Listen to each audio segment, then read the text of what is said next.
You cannot expect to be respected if you do not value yourself.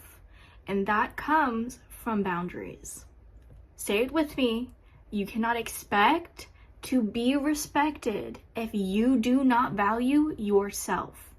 Boundaries are limits we set for ourselves and we stick to so others don't learn that they cannot respect us because there's no choice. I have learned the hard way that you can still be a kind person, a good person, and have boundaries, say no, and people that truly align with you, align with the goodness that you deserve, will respect that. The people that think that they can push and they can try to wiggle into your boundaries are the people that you cannot let into your life. And that's when you set up a boundary for yourself and you say, no, this is not working out. You are not here for the highest version of myself.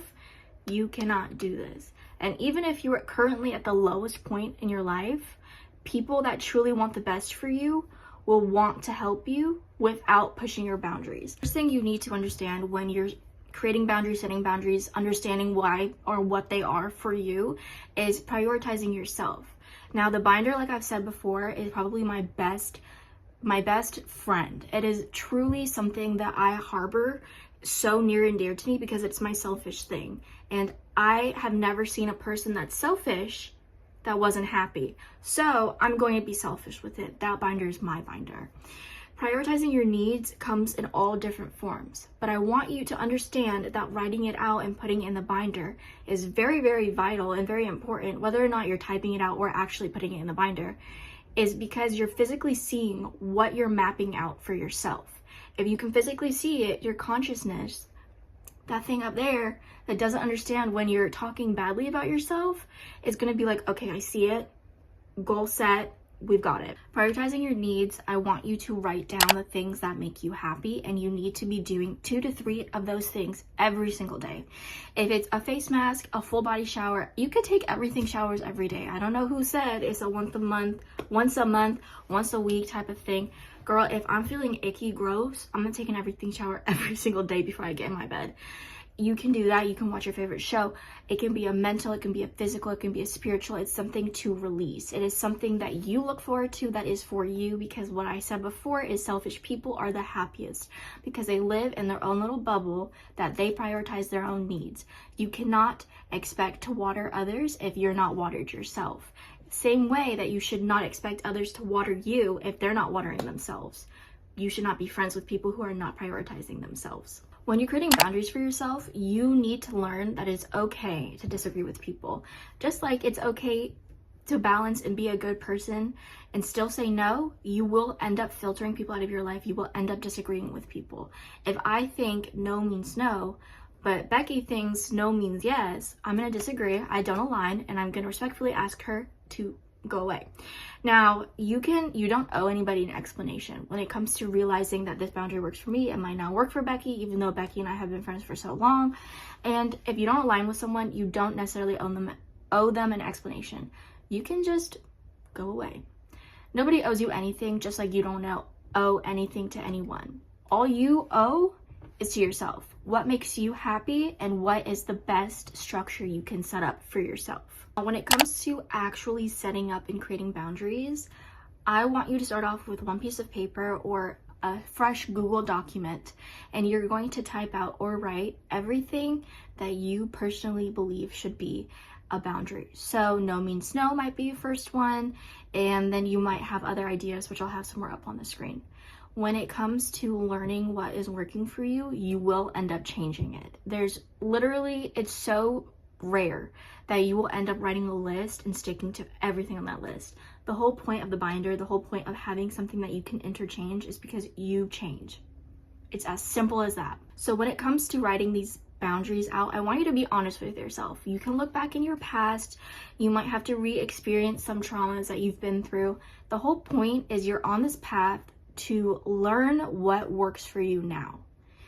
Right now, in this moment, as you're watching this video, you are at the best version of yourself because you're allowing it to happen. And tomorrow, you're allowed to be the best version of yourself because you're working on yourself today, just like it will keep going on. When you're honest with yourself, you're honest with your future self, and your future self is able to reflect clearly because you were honest. So when you're creating those boundaries, I don't want you to think, oh, well, Pinterest said this, so that should be a good boundary. No, I want you to look back on your life and figure out what has worked for you, what has not worked for you. Pinterest and Google, and I'm a great reference, but I don't know what you've been through. I don't know the circumstances, only you have. So this might take a little bit, but just like everything else in life, you'll learn and you grow and you move on. Now we're going to talk about how to actually stick to the boundaries. Just like learning to walk and talk and read and write and all that fun stuff, it's going to happen with practice. It's going to happen with consistency. It's going to happen with self-love, or like everybody else calls it, self-love is discipline. So discipline, self-love, whatever you want to call it. You're going to have to learn to stand up for yourself.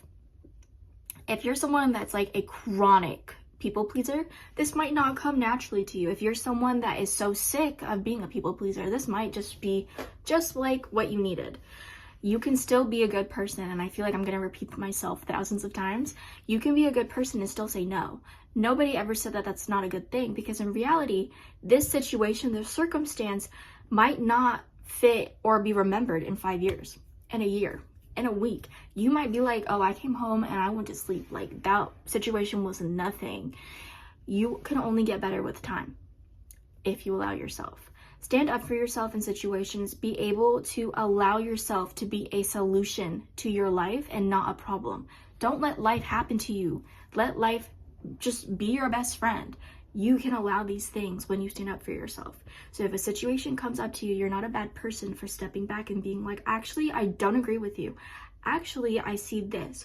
Or if you're trying to break a habit that comes with boundaries, you're going to have to let people know and communicate. I don't actually want to do this anymore. And if they are like, oh my God, but you used to do it, you used to do this, they might not be your friend anymore, and that's okay. People filter in and out of your life all the time. The point is you can take it as a lesson and not wallow in that pity. You're allowed to be better. With all that being said, setting boundaries is easier than it looks, sounds, seems. It's simply a form and a practice and a routine that is considered self-love, because you're allowing yourself to limit others' access to your energy, to what you're doing in life, and you're allowing yourself to stand up for yourself. And that does not make you a bad person, in case anybody needs to hear that. Thank you guys for watching this video, and I'll see you in my next one.